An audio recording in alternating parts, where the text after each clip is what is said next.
नमस्कार किसान भाइयों, स्वागत करते हैं आपका आपके और हमारे YouTube चैनल एग्री ज्ञान गुरु में।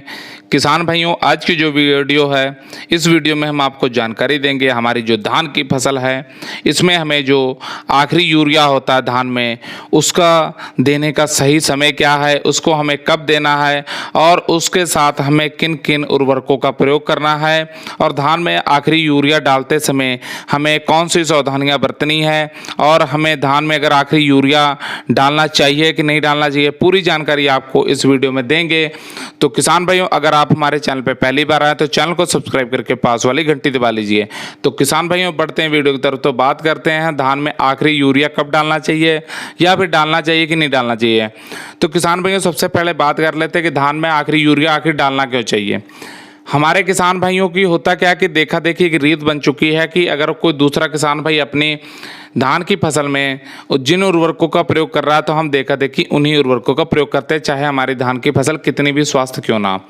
किसान भाइयों, अगर किसी किसान भाई की धान की फसल कमज़ोर है, अगर वो उर्वरक का प्रयोग कर रहा है और आपकी धान की फसल अच्छी है, तो आपको देखा देखी उर्वरक प्रयोग करने की जरूरत नहीं, क्योंकि ज़्यादा उर्वरक जब हम अपनी धान की फसल में प्रयोग करेंगे तो इसका मतलब है कि हम कीटों को न्योता देते हैं और तरह तरह के कीट है जो हमारी धान की फसल में आ जाते हैं। ज़्यादा उर्वरकों का प्रयोग करेंगे तो कीट ऑटोमेटिक आ जाएंगे। तो इसलिए जो धान की फसल है उसमें यूरिया तभी प्रयोग करें अगर उसको ज़रूरत है।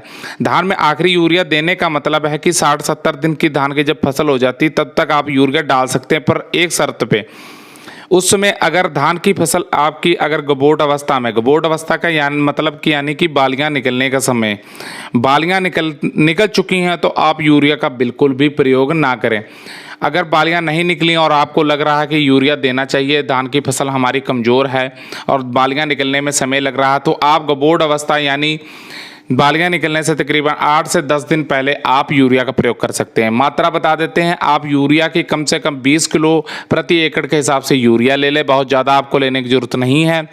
और साथ में आप 200 ग्राम 20% वाला बोरोन ले लें और साथ में आप 10 से 12 किलो मेरोटा पोटास ले लें। इन तीनों को मिलाकर प्रति एकड़ के हिसाब से आप इसका छिड़काव कर दें। अच्छी तरह से आपको छिड़काव करना। अगर किसान भाइयों बालियां निकल आई तो बिल्कुल भी आपको यूरिया डालने की ज़रूरत नहीं है।